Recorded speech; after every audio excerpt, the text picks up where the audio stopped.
last night I'm at work, and I'm in a new work area right now, working with some people that I haven't worked with too much. Had one of the guys, I know a little bit of his history. He came up to me and told me that he went to church for the first time in a while, which I was like, okay, well, that's awesome, man. I'm super happy for you. And it sounds like he didn't go to church, or he used to go to church quite a bit as a kid and as a teenager, and then he hasn't been going to church for a while, and it's just kind of been on his heart that he wanted to go to church. So when he went there, though, it just felt awkward and kind of out of place. And then later on in the night, he told me that he didn't feel like he was worthy to go to church.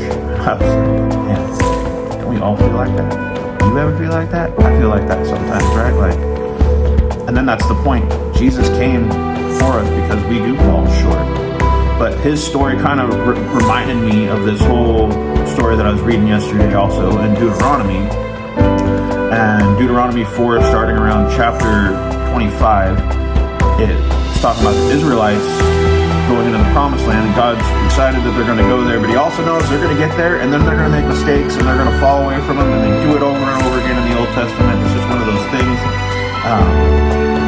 But as it moves through chapter 4, it gets towards the end here, and it gets to verse 31.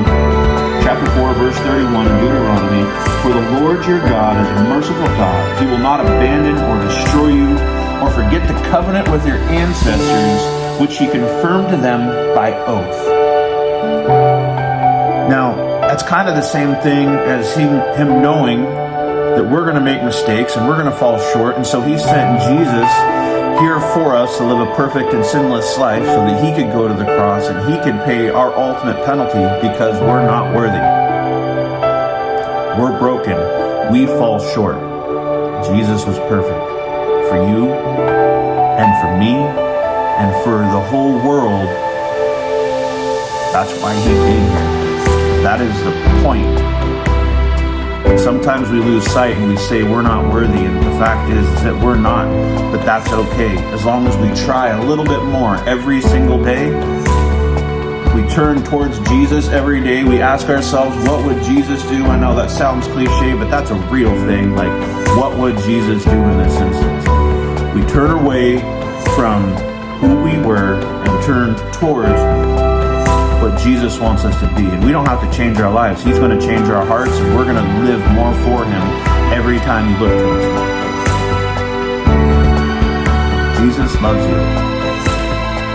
Jesus loves us all, and he's here for us. We will always fall short.